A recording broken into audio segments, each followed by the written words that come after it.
घुटने में अगर चोट लगने के बाद घुटना लॉक हो जाए, लॉक मतलब मुड़ा हुआ है, अब सीधा नहीं हो रहा, तो जो सबसे कॉमन कारण रहता है ना, वो रहता है मेनिस्कस का बकेट एंडल टीयर। मेनिस्कस हमारे दो फीमर और टिबिया के बीच में ये शॉक एब्जॉर्बर स्ट्रक्चर है। अगर सपोज हमें चोट लगे, घुटना ट्विस्ट हो जाए और ये मेनिस्कस फट जाए, फट के ये बेटा अंदर इस तरह से लॉक हो जाए, बकेट हैंडल, बाल्टी का हैंडल नहीं होता, उस तरह से अगर ये ऐसे लॉक हो जाए, अब सीधा नहीं हो पाता, क्यों? ये बीच में मेनिस्कस पड़ा हुआ है। अब ये मेनिस्कस एक रबर के गुटकी की तरह होता है। अगर इस रबर को इस तरह से मोड़ के रखूँ 6 दिन तक, हो सकता है ना ये डिफॉर्म हो जाए, ये वापस अपनी शेप पे नहीं जाएगा ना, तो काटना पड़ेगा।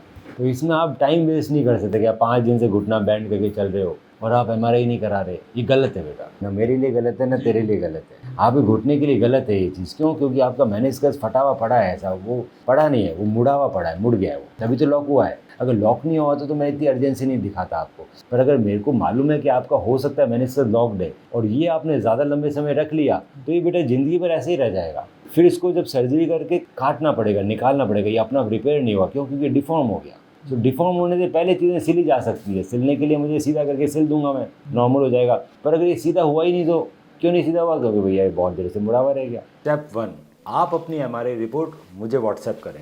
स्टेप 2, मैं आपकी एमआरआई रिपोर्ट को डिटेल में स्टडी करके बताऊंगा कि क्या हम आपको बिना सर्जरी के ठीक कर सकते हैं या फिर हमें सर्जरी करने की ज़रूरत है, एसीएल इंटरनल ब्रेस सर्जरी, और आपके नी में एसीएल के अलावा और क्या क्या समस्याएं हैं और उसे हम कैसे ठीक कर सकते हैं।